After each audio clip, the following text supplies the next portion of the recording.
Support for this project is provided by the Dairy Business Innovation Initiative through Fresno State University. Visit our website at dairypcc.net for more information and other resources in the dairy industry. Program funding for the PCC comes from the USDA.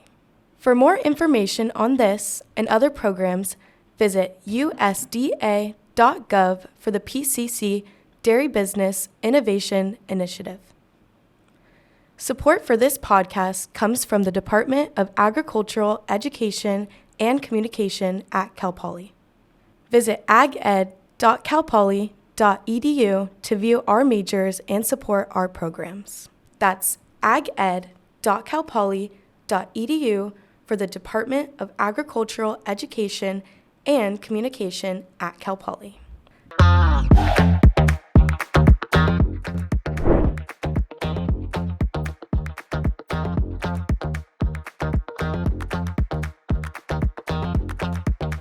Hi, everybody. Welcome back to You, Me, and the PCC. I'm your host, Morgan Oliveira. And hi, I'm Henry Cremers, and today we're being joined by the fantastic, incredible Dr. Mike, who plays a huge role in our production. The incredible Dr. Mike. I haven't heard that in a long time. All right, fantastic. Yes, happy to be here. Happy to be here. How are you feeling today? I'm expecting lots of rain.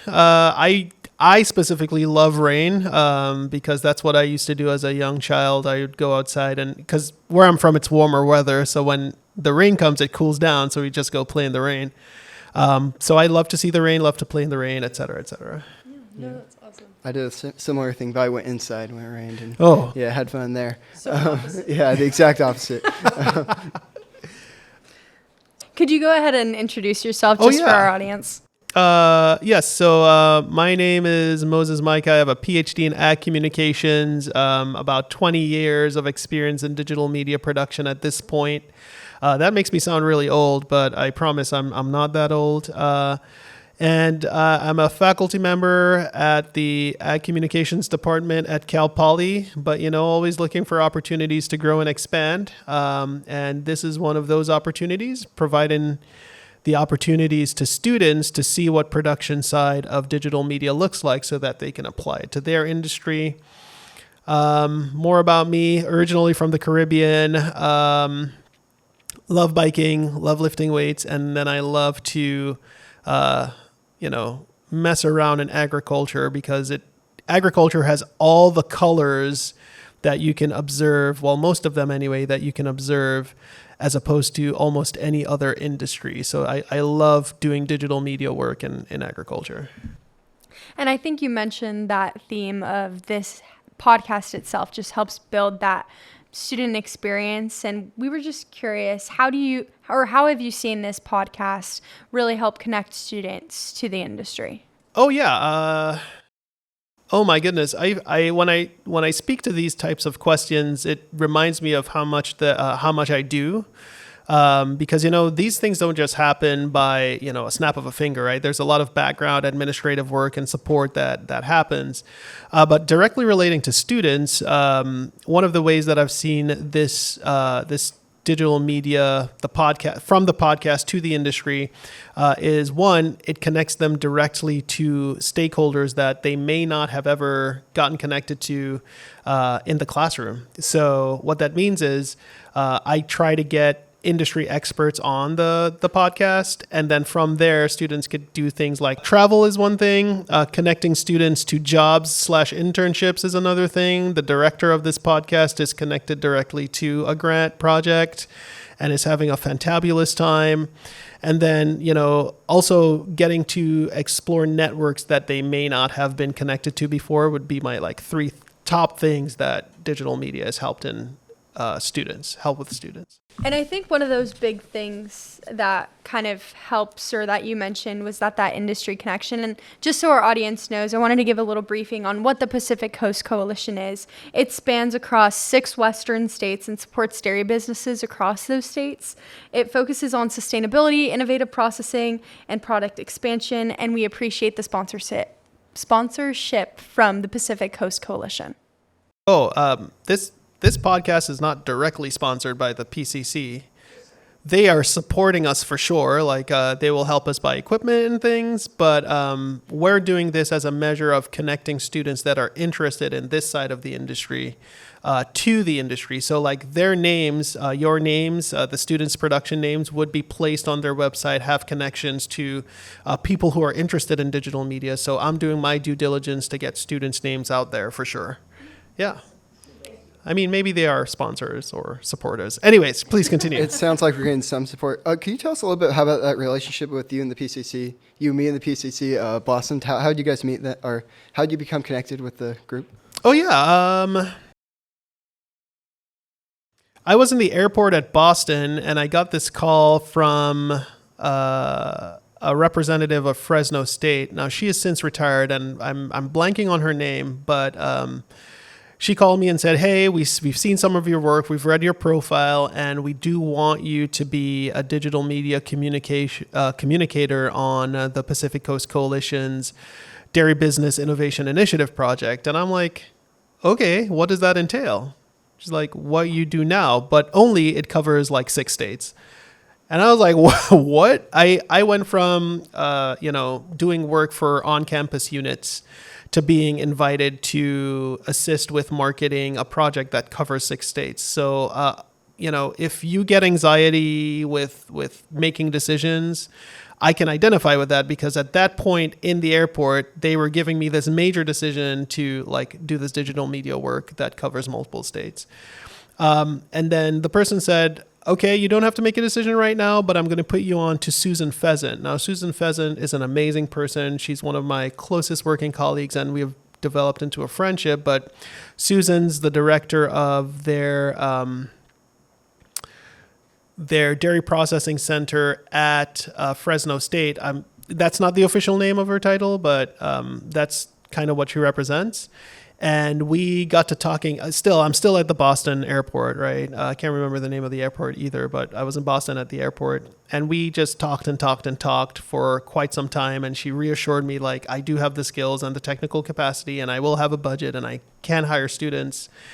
And so I was like, all right, sign me up, coach, put me in. And from there, it took a little while for us to get the project officially up and running and funded, and all the loose ends tied up for everything to be smooth. But after that, the rest was history. We were making plans. I was telling them what I would be willing to do, what I'm able to do, and how I can add value. And they fully embraced that, and they supported every one of the ideas that I brought to the table, including this podcast, and in supporting this podcast.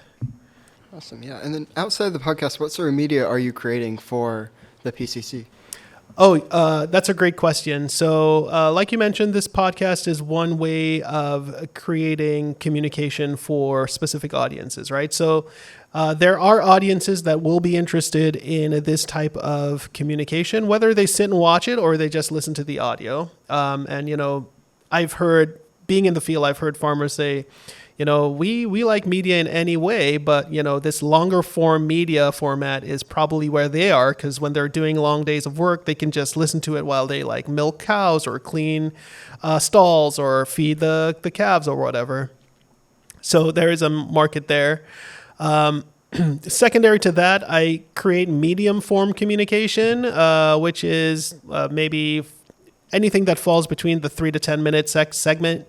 And what I do is I've been fortunate enough to visit dairy processors and dairy farmers, capture their story, how they're connected to the PCC, and translate that into a message that an audience would receive. So I go out there with high quality equipment. I often take students. We do some recordings. We practice interviewing. We do the interviews, and we collect B-roll, and then we bring that back, process that out, and release that media for their website. And then the third thing is we're working on right now is a documentary on all the processors that we visited and trying to create the story of the dairy industry in California. So that's long form stuff, right? It might be about 60 to 90 minutes, but we do want to reiterate the culture of California agriculture, especially within the dairy industry. And then, of course, we have two great students that are working on social media posts. So that's digital design. And I I was monitoring them a little more closely at the start of the project, but now that they're professionals, young professionals, they get to do whatever they want, and I trust them on that. And I've heard nothing but good reviews from the people who monitor those pages. And then, of course, I do some photography as well. So we have a conference coming up. Well, two conferences really, one in Shell Beach and one in Petaluma.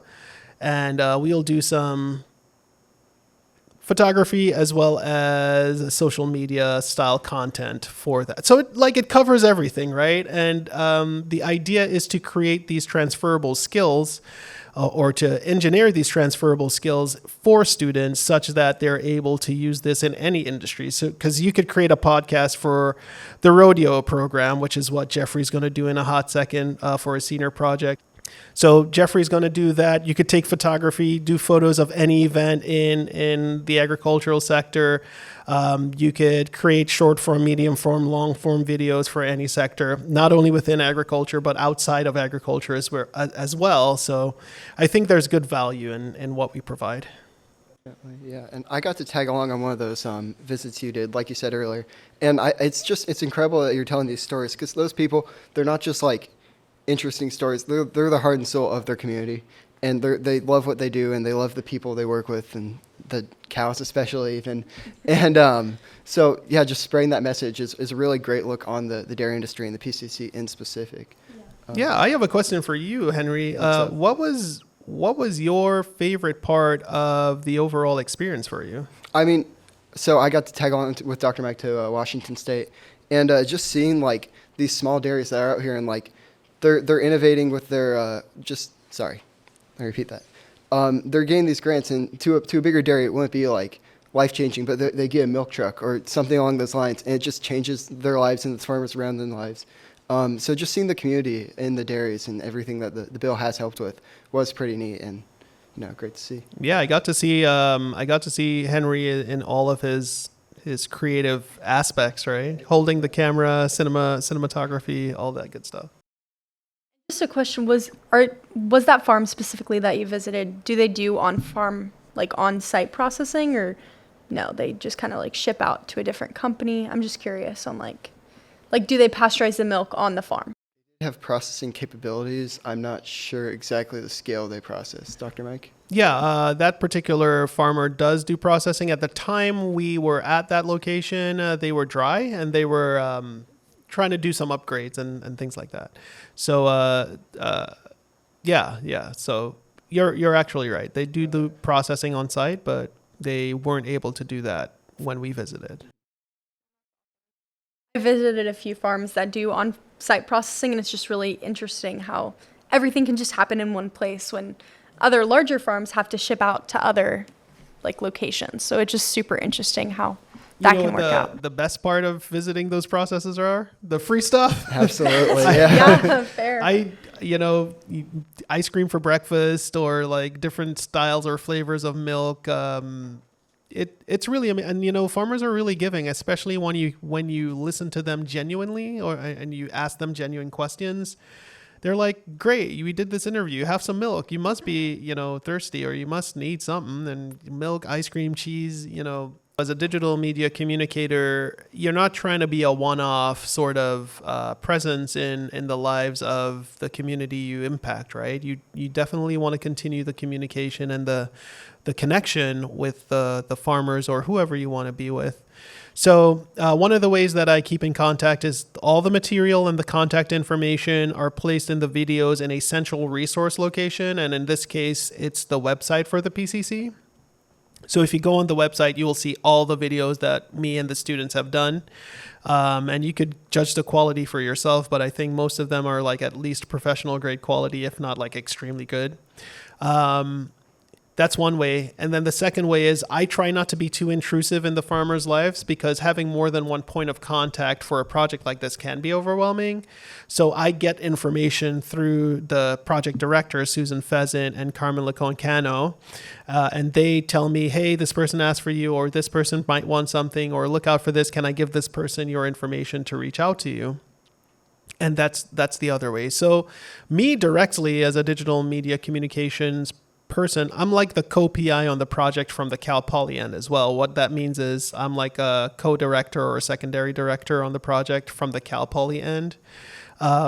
But still, I really just let the project directors do that communication. And, you know, people do talk about the visits, and people do say, hey, those kids were really professional, or Dr. Mike was really, really good. He asked really important questions. And when they see their videos, they're really, really happy that they have gotten the opportunity to share their story. It sounds like there's a lot of different moving parts and things that contribute to these relationships and this knowledge. So if you wouldn't mind sharing just a little bit of your professional background, like how you even got into digital media in the first place. Oh, yeah, my background. Oh, boy. I started in entertainment. That's a lie. I started in agriculture. I attended the University of the West Indies in Trinidad and Tobago, the St. Augustine campus. And I studied agribusiness management for my undergraduate degree. But even before then, I was like always really creative because I did an associate degree in forestry, and I was trying to make forestry cool, right? Because like when you think about forestry, it's like chill vibes, serene environments, things like that. And I'm like, no, forests could be really exciting. You just have to understand the messaging. And that's what really kind of started me on the trajectory of engaging with nature and entertainment. After my associate degree and I started the agribusiness management undergrad, I really got into like food festivals and different celebrations, different cultural events, and I would cover the food side of it. And that's what got me kind of into agriculture specifically. And then people started to notice my work and they wanted me to do things. So I continued along the agricultural path for about 2 years into my undergraduate degree. And then I did my own TV show for a little while. That's in the time when Vines were really, really big. And then I transitioned Vines into like sketch-based comedy shorts. And then a TV station called me and was like, hey, we love your product. We'd like to feature it on our TV show, on our station or whatever. So I did that for like maybe 6 months to a year. And then that dissolved, and then I went fully into entertainment. And so what that looks like is live productions for sport events, like mostly British stuff like soccer, cricket, a couple other small things.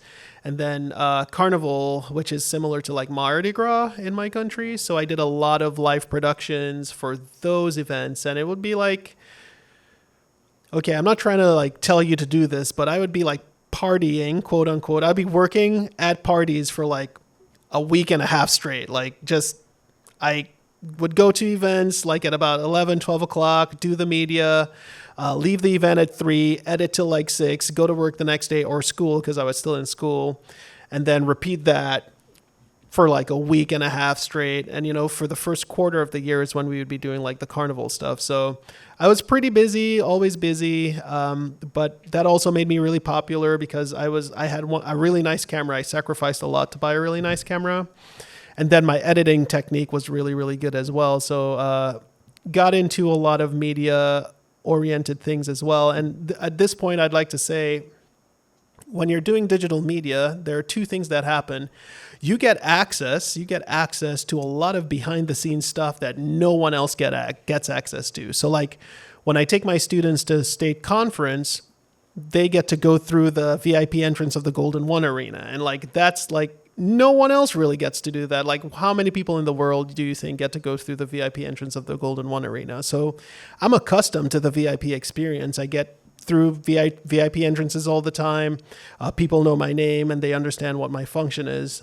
So as I went through the entertainment world, I realized that a lot of my ag stuff was still calling me. Like I was still being called to agriculture or called to the natural environment. And so I did a couple of competitions where I did some water conservation music videos, and I did some short videos on like packaging, like agricultural packaging and what that does for us. And so I won second place for one, and then I won a special prize for the other. And then, of course, That helped me hone my storytelling abilities as well. And then transitioning into my PhD program, my university would host faculty, international faculty. And so those international faculty recognized my skills and abilities, and they invited me to apply to their programs, and I ended up going to the University of Florida for ag communications. Okay, that was such a journey. Oh my goodness, I'd love to see I'm your, so sorry. No, that was great. Your water music videos and all that. Just really quick, what would you say is like? I just never heard the term water management music video. What'd you say? Yeah, Water conservation music Yeah. video. Yeah. Can you tell us a little bit more about that? I'm just really curious. Oh yeah, it was like it was a rhythmic sort of childlike play on a popular song at the time that I can't remember. It's just like advising people to turn their taps off. And the different ways that leaks can happen and how they can manage it. So like checking their toilets, checking their showers, checking for leaks and signs that there are leaks in on the property. Mm-hmm. That's really interesting. I can't believe out of all of that you grabbed water conservation music Well, video. I had a second. No, I just thought it was really interesting. Could you tell us through all that as well? Like, what was your biggest, not your biggest success, but the project that like you feel most like satisfied off of like completing? There are two that come to mind immediately. The TV show, which was not ag based, it's just sketch based comedy based on like local context. That was probably the most fun thing I've done ever in my life. I was laughing like for weeks at a time. I just woke up. It's a lot of hard work. I'm not going to lie about that because like I was the editor, the writer, the storyboard developer, the producer, everything. And then the actors would just like trust me to execute the lines. But I would wake up and I'm like, hey, these are the things and like, let's do this and whatever. And like, as soon as we start recording, the different people that I had in the room were so good. Like I was just laughing and laughing and laughing for the weeks and weeks it took to execute that project. So I really, really enjoyed that one. And then we did a study abroad, the second project that I really fell in love with. I did a study abroad to one of the other Caribbean islands to investigate their agriculture. It's Guyana, and Guyana is doing really good in oil right now, but we visited their pineapple plantations. And I have never seen that much pineapple in one location ever before in my life. And the farmer would be just like, hey, go pick a pineapple. Let's cut it up and eat it. And they just peel it right there and we just eat pineapple. I was like, whoa, that's really cool. So those two projects would be. Oh, and the reason why that one was impactful, not because of the way the farmer shared, but when I came back and I edited the video, everyone was like, yeah, this is so great. We need more, blah, blah, blah. Well, hopefully we keep on laughing with these man on the street videos that are coming up right now.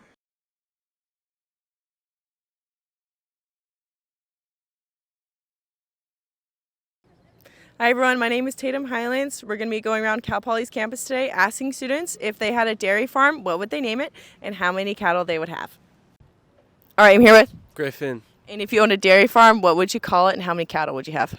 I would call it the Griffin Farm, and I'd have 2,000 cattle. Whoa! All right, I'm here with Zoe. And if you had a dairy farm, what would you name it and how many cattle would you have? I would name it Moo Moo Moo. Yes! Have 5 cattle. Okay, I'm here with Jacob. All right, Jacob. And if you had a dairy farm, what would you call it and how many cattle would you have? I'd call it the Fluffy Cow Farm, and I'd have 2,001 cows. All right, I'm here with Charlie. All right, Charlie. If you had a dairy farm, what would you call it and how many cattle would you have? Charlie's Ranch, and I'd have like 500 cows. I'm here with I'm Nas. All right, Naz, how many cattle would you own if you had a dairy farm, and what would you call it? I would own 24 cattle, and I would call it Cow City. That was our man on the streets, and now back to the podcast. And we're back. We're here with Dr. Mike, and we're just talking a little bit about the PCC and what the dairy industry really means. We're going to roll into kind of the grant process and what that looks like.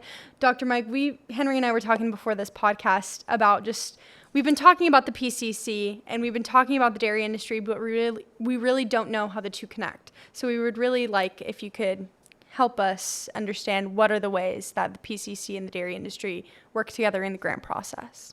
So yeah, that's a really good question. So the PCC, the Pacific Coast Coalition, is sort of the administrative body or the grant body for the grant.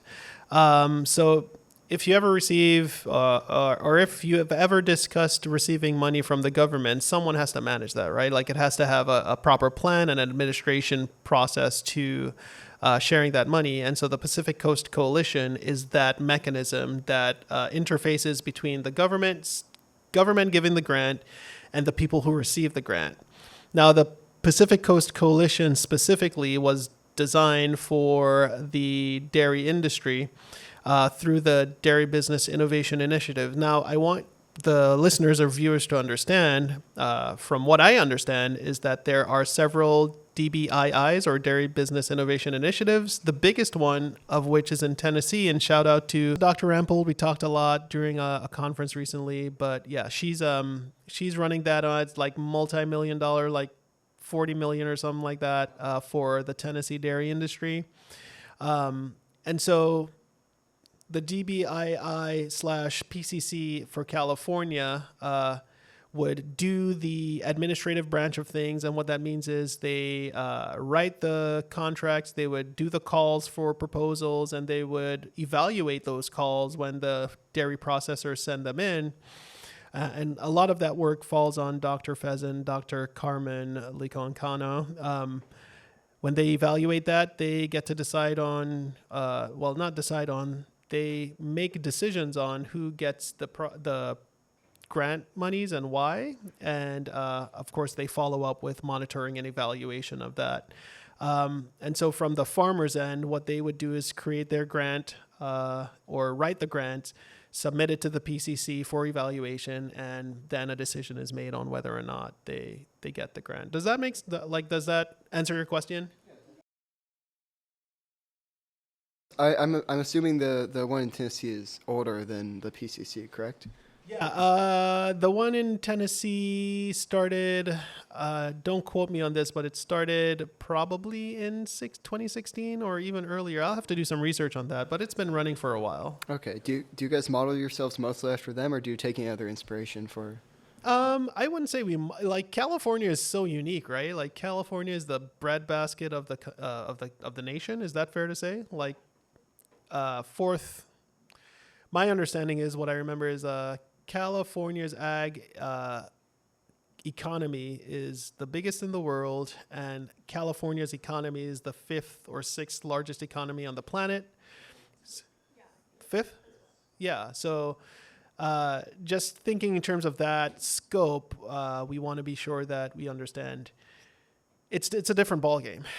Dairy in California is one of the biggest industries as well. And California is the biggest producer of dairy in the nation is what I understand too. Right. So to say that we model the PCC to the DBII out in Tennessee, I would say that's plausible, but there are some major differences there as well. It seems like that has a really, evolved program out there. Do you think that there are any things that you've noted in conversations that maybe we could bring back to California with the PCC from other institutions like the one in Tennessee? Like I mentioned, I talked to Dr. Rampold from that specific DBII. The one thing that I would say that I did not see in the Pacific Coast Coalition's execution of it is like a farmer exchange program. So the DBII out in Tennessee, what they do is they sort of do a peer-to-peer sharing. So they would take a farmer who has gone through the grant and then visit a farmer who's applying for the grant, and then they have them connect and talk. They share financials and things like that. And I think that the DBII here is on the trajectory to do that, but I'm not sure they're absolutely there yet. So that would be one thing that I would like to see happen in the near future. And I think Dr. Pheasant, knowing that she's always ready to be creative, etc., she would be willing to do that. Speaking of the grant process and writing those grants and finding resources for that, what key steps do you think are critical to developing a good grant? key steps in developing a good grant. That would be Dr. Pheasant's wheelhouse, but I could speak to my academic experience, which is probably similar to that. So usually what happens is that the government release funds for a specific part of the economy for growth and stimulation. In this case, it's for the dairy industry. And then the grant organizing body applies to manage the grant. That happens. And then from there, the call for the grant goes out. So the grant administration would prepare a list of objectives and roles, functions, and guiding processes for the grantees to apply to. Sort of like a target. Like, what's the target? So they put out that call, people read it, and then if they think that the grant aligns with what they want to do, they apply. And if they don't, they don't. A lot of the times, grants will be so flexible that you can probably apply for a grant that you don't think you should apply to. Notwithstanding, farmers put together a grant proposal. Farmers put together write the grant or write the way that they see the grant fitting into their operation, and then they apply. In the case of the PCC, they're so good at providing resources for farmers to apply to their grants. What they do is that they have a step-by-step process in how to apply for the grant, as well as other resources on what the grant is for, what the grant is not for, workshops on doing the grant, just like a whole repository of guiding features that grant applicants can access, and even when they become grantees, they can look at resources for monitoring and evaluation and reporting of what they use the resources for. Is there like something you see with all the dairies that you've interacted with? Like a common theme, common thread. A lot of them are family owned and operated. I think this grant is specifically for smaller sized operations, and that's what I've observed. There are farmers in Oregon that do mainly goats and goat cheese and goat products, and they need the extra help to break a certain threshold so that they can get a return on their investment. And there are fourth, fifth generation farmers that are just trying to keep the family business afloat with new technology, updating their technology, so it's very homely. I would say there's a lot of, it feels inviting to visit these farms. That's a common thread that I've seen. Everyone wants to share, not only verbally, but like share their products. I have like chapstick from like six different processors because they want to do value-added stuff. Chapstick, I have different styles of milk. I know that we've received vodka before. We've received, so many different, and they're just willing to give. So it's a couple of themes that I've seen with the processors. Is there any experience you can call back on that was really just, I guess, unique or something that you didn't really know about processing, but you noticed at that location? Is there any example you can provide for our viewers? Oh, well, before I get into that, just know that where I'm from, like, dairy is really, really small. So, like, everything was new to me. But one of the things that stood out to me in this journey with the PCC was just going to Oregon and seeing all the businesses out there in Oregon. But specifically, we visited Alexandria Farms in North California, and that's when I got to understand the difference between the milk that we drink and A2 milk, like the common styles of milk, A1 and A2, where the A2 protein is a little bit different in terms of the effect on the digestive system to the consumer. And when I visited the processing center was big for sure, but the wealth of information that was shared about the A2 protein and how underinformed the consumer might be about the A2 protein that really stood out to me as one of the most knowledge-rich visits that I've done. On the other hand, I did visit an Oregon processor that did like sweet treats, and they just kept bringing treats out. And I was like, chill vibes. I'm just going to keep eating treats. I took students with me and stuff, and they had a ball of a time. And yeah, those experiences, all the experiences are great, but those are the ones that stood out. I like how you mentioned A2 milk, because I think that's a lot of things consumers don't really know about. I wrote an article like this summer about A2 milk, and it's really interesting to hear the difference in the beta casein protein and all of those different things. More knowledge. Oh no, it was just an interview with a professor at University of Minnesota, and he just gave me the whole rundown. So there's all of these terms floating in my brain. But from that, do you think there's a lot of other things that consumers aren't really educated on within the dairy industry? And if so, what are those things? Anything I say here will be speculative, because I haven't done a lot of market research on consumer perceptions in dairy industry, but what I can speculate to say is that I think, generally speaking, with a wealthier population and the ability to purchase food rather than grow it yourself, there is a strong disconnect between the knowledge that a consumer has and the knowledge that is available, right? So I know one of our teams went out and asked, how do you milk a cow? Like, they ask people on the street, like, how do they milk a cow? And so the generic thing is to like just move your hands like this, but there's a certain technique that if you're hand milking a cow, you have to like squeeze at a certain point and release at a certain point. Notwithstanding, most farmers are now doing mechanical milking. So like I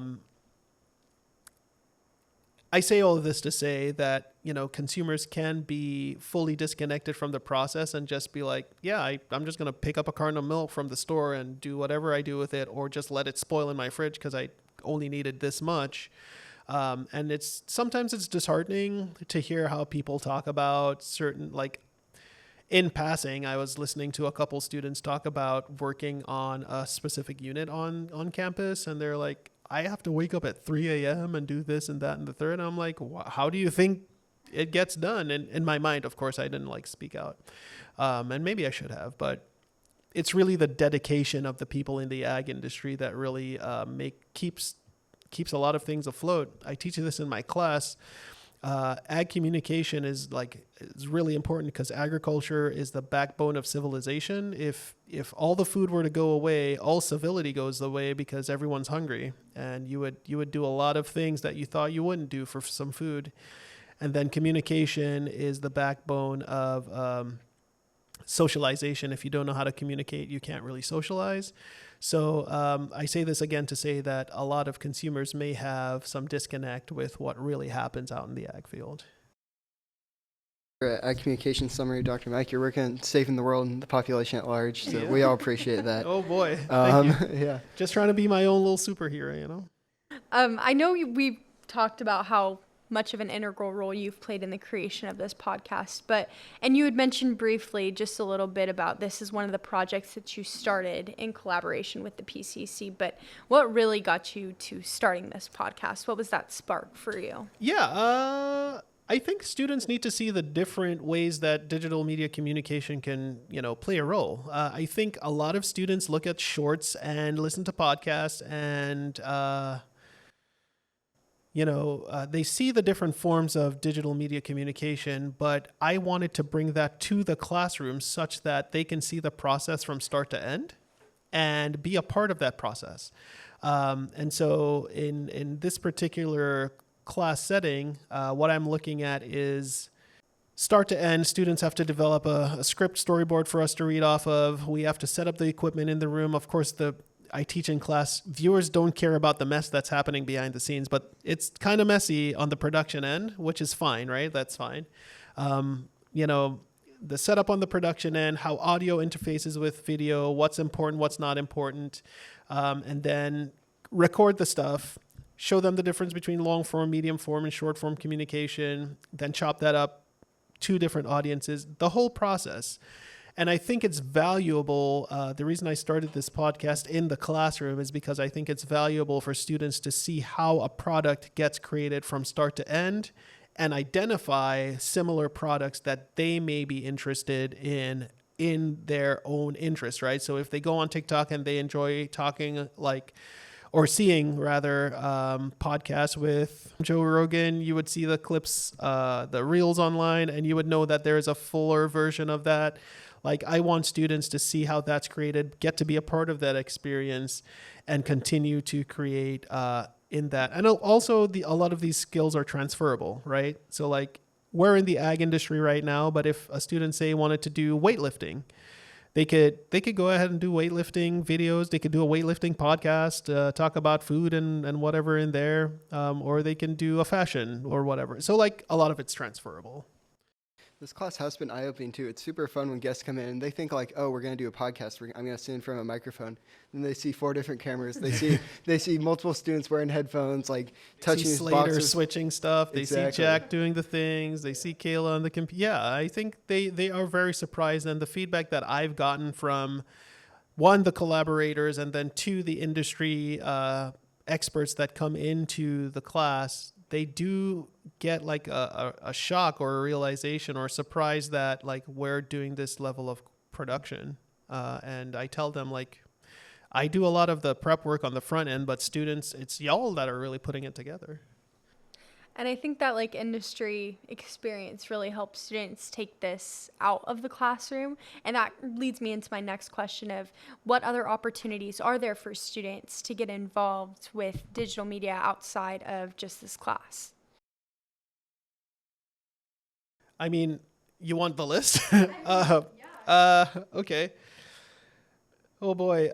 I do way too much. I've gotten in trouble for it, but like, I love digital media work. So I'm always looking for opportunities to create, really.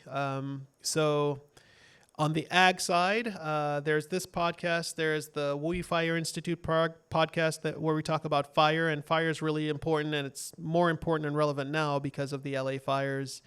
And then the third podcast is the Organic Odyssey podcast with the Grimm Family Center for Organic Production and Research.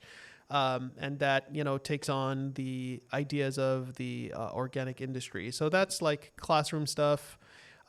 Students could also get involved in the travel that I do for the PCC. So we're going to do the conference next week at Shell Beach, and then we're going up to Petaluma, and there may be some opportunities to go to Oregon, maybe in April sometime. I'm not sure, to be confirmed. And so, like, again, I don't have to do this as a faculty member, but I do want to get students out there in the field talking about their experiences in other states and stuff.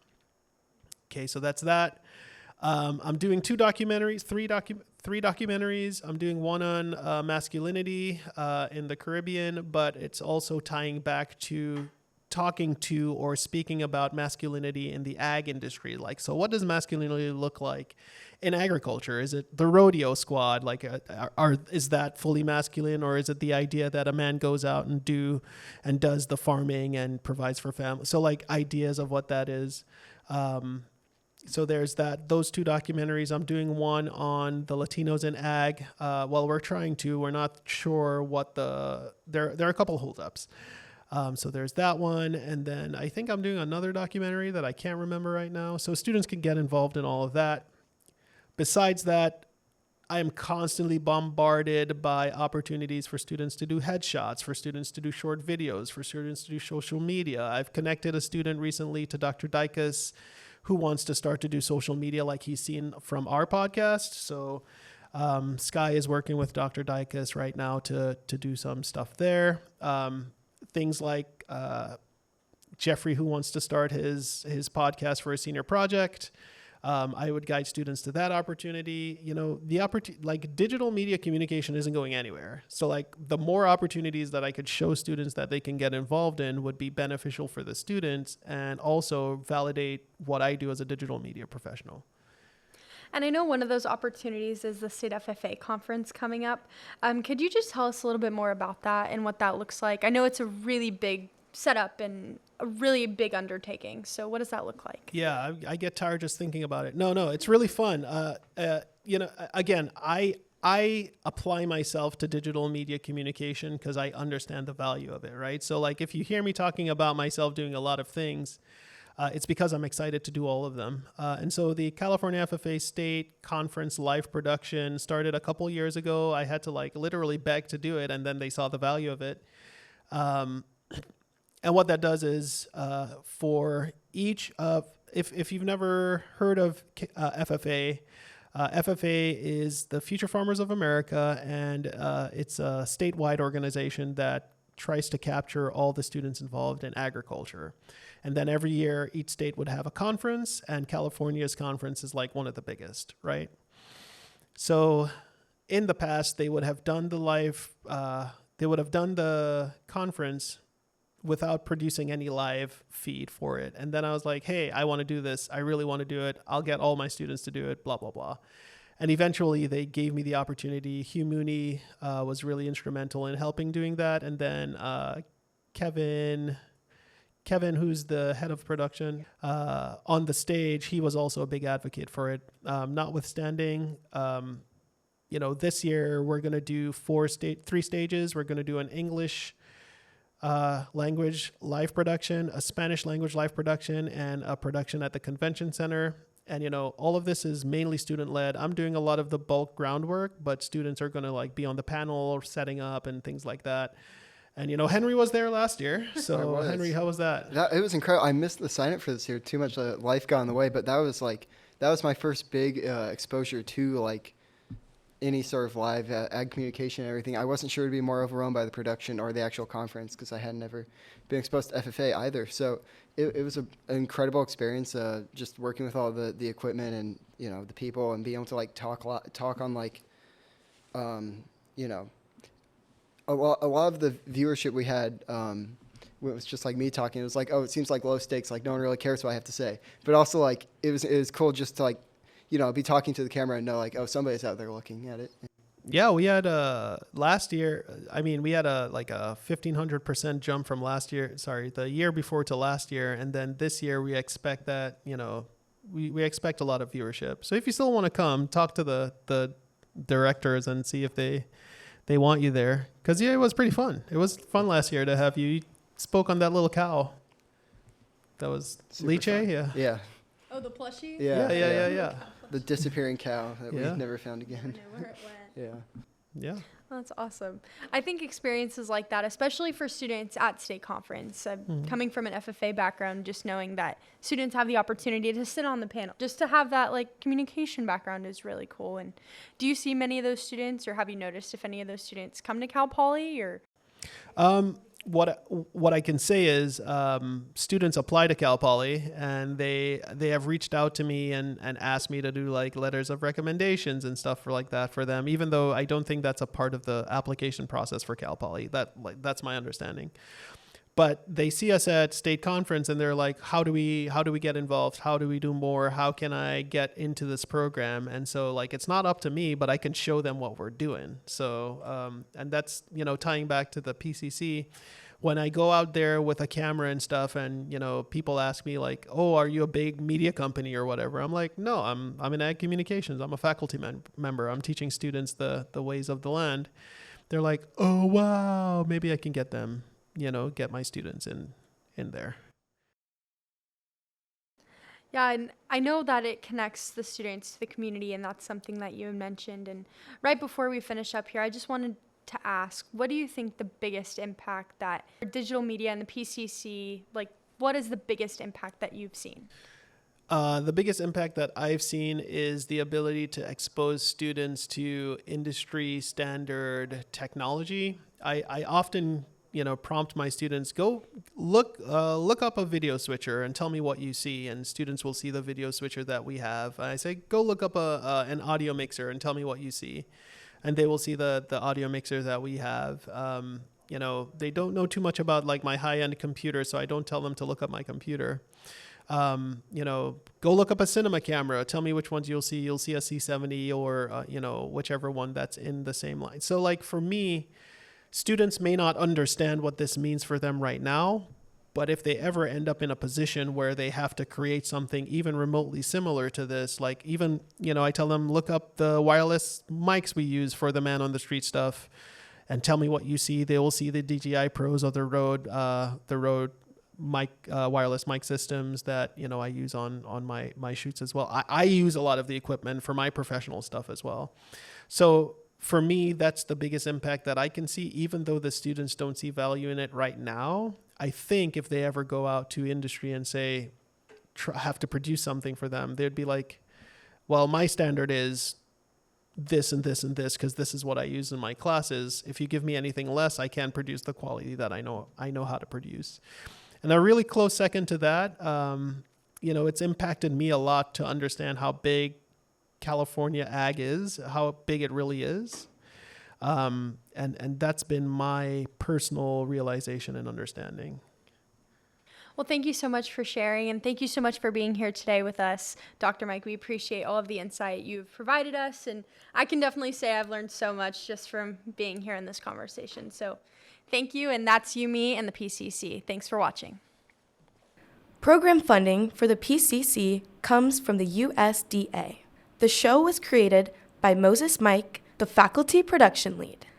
Guests for this episode included Dr. Moses Mike. This vodcast is a production of the AGC 225 class called Digital Communications in Agriculture. The student team that produced the show included Kate Herrera and Chloe Rogers, the directors. Hosts Morgan Oliveira and Henry Cremers. Storyboard writer Kayla Shanafelt. Lead editor Jillian Crow-Juarez. The technical team Slater Christensen, Jack Dyer, Caleb Carpenter, and Tatum Hillens. The production team McKenna Machado, Kylie Stroud, Laura Maring, Lindsay English, and Jeffrey Fisher. These credits were read by Kayla Shanafelt. Thanks for tuning in.